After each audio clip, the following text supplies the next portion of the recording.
Get me out of here, man. Yo, come get me.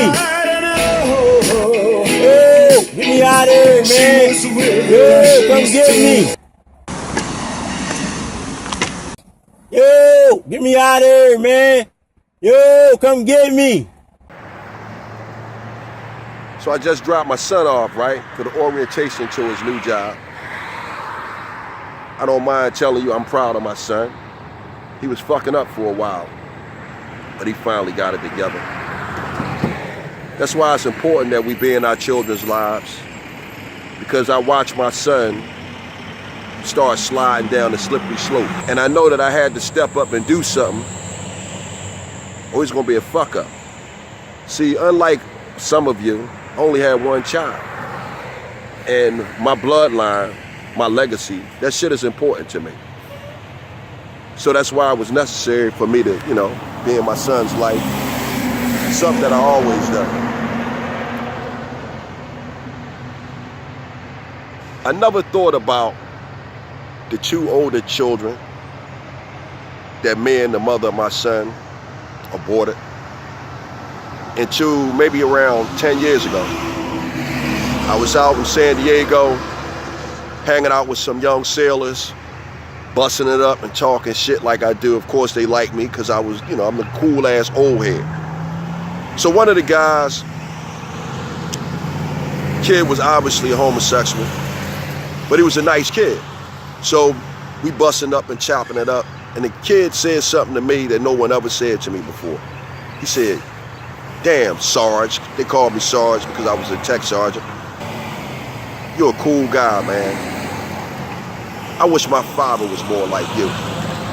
I was touched by this declaration that this young man made. And I said to myself, I said, young man, if I would have had all my children, my oldest son would have been your age. And you know what? Man, I wish my oldest son would have been like you. See, at that point right there, right, I didn't care about the fact that the young man was a homosexual. I just know he was a decent kid, and I liked him. And at that moment, I wanted those two older kids that I aborted.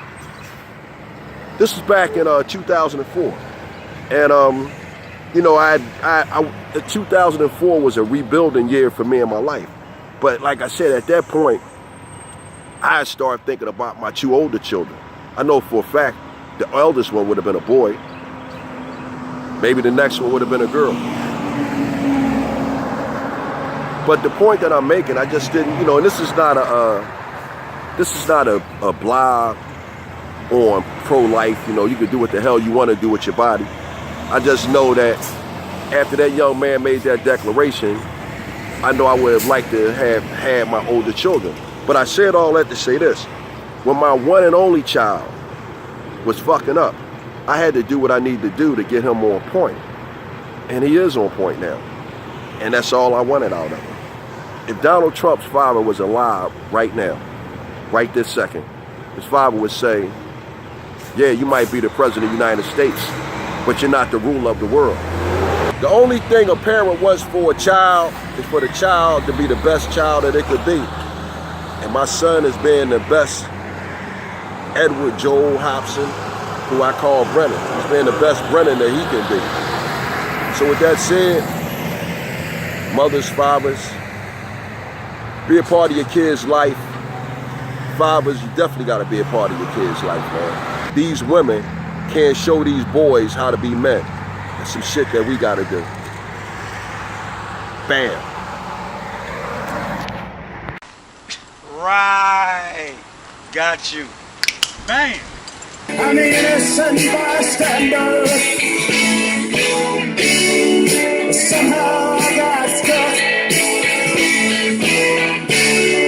between a rock and a hard place, and I'm down on my luck. Yes, I'm down on my luck.